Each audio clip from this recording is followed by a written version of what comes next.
What's going on, ATL? What's going on? This your boy, ATL John. I'm here with another video today. I'm gonna do two videos for you today. I'm doing this one early, and then I'm gonna hit you out with another one later on today. But on this video, just a short video, I want to talk a little bit about goals and expectation when it comes with Uber and Lyft.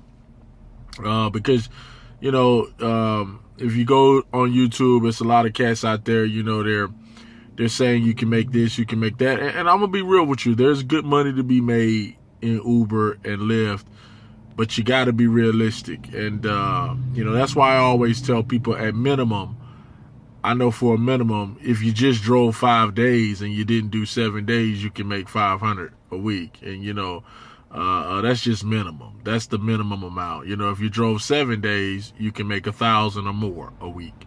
And that's being realistic goals. But here's the deal with it, and I'm gonna tell you how it works. There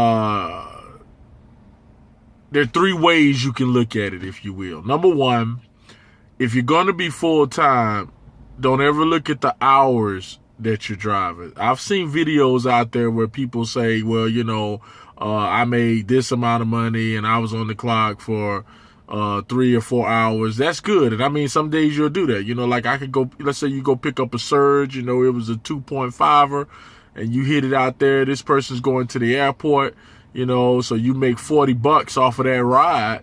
And heck, man, it took you 30 minutes to get there. So in 30 minutes, you made $40. That's pretty good. But it ain't gonna be like that all the time. I think almost Uber got some black magic with them surges. And here in Atlanta, you may get one surge because the traffic's so freaking bad. By the time you try to get back to where the surge is, it's gone. They ain't lasting that long. But here's what you have to do. If you're gonna try to make doing full time and you're out here, don't look at the hours. Look at the goal of the money you want to make for that day. Like, say, okay, I want to make $100 today. Well, then that's your target, not the hours that you're on the clock. The target is the amount of money you want to make. If it's $60 that day, if it's $80 that day, if it's 75, that's your goal. Your goal isn't to say I'm going to do 3 hours. Because, see, my goal is to say I'm going to do 4 hours. Because, see, if you're doing that goal, then that puts you in a different category. Part-time people who are just doing it on the side, people who have a full-time job and just want to do Uber on the side, then they're going to say, I'm going to drive for 2 hours. I'm going to drive for 3 hours. And guess what? If they make $25 in 3 hours, they don't care. If you're full-time and you've been out here for 3 hours and you make $20, you're going to be pissed. You're going to feel like, man, I just wasted my freaking time. And it's going to make you frustrated.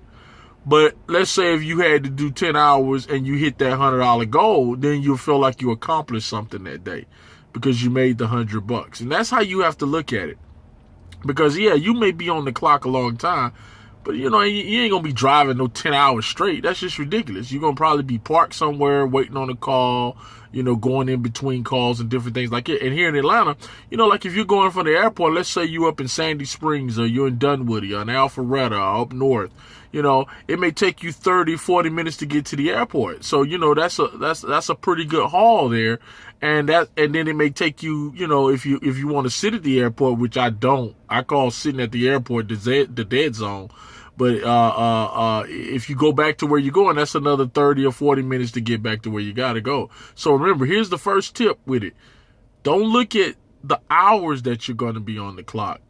Look at the money that you want to make for that day. If you're part-time, don't look at the money. Look at the hours. Because guess what? You already got a full-time job that's giving you the money. So you say you want to do 2 hours. You want to do 3 hours, and that's your goal. And whatever you make is your goal. You see, and then the last category is just people who may just want to do it on the weekend, or people just say, I have free time. That's your freelance Uber drivers. They're not really trying to do anything. They're just like, hey, man, I got some free time. Let me cut the app on and see what it do. But from a full-time, guys, this is a big tip for you. I've been driving for 2 years. 2 years I've been doing this thing out here. Let me tell you something. Always look at the amount. I set a goal every day. Some days it's 100, some days it's 150. And that's what I'm hitting on. Some days I hit that goal fast. Some days it may take longer. But the goal is the amount of money you want to make for that day if you're full-time. If you do that, it'll always keep you straight. So that's a tip for you, man. I hope you're out there making some good money driving. There's money out here to be made. It all depends on how you're going to look at it and what you're going to do and your goal in coming into Uber. So I'm going to hit you up with another video later on today. Stay safe out there driving. Don't forget, subscribe to the page. Also, if you want to sign up for Lyft or Uber, go ahead and click the bottom. Well, I'll have the links there at the bottom. Stay safe out here driving. Keep your eyes on the road and have a blessed day. I'll see you later on today. Peace.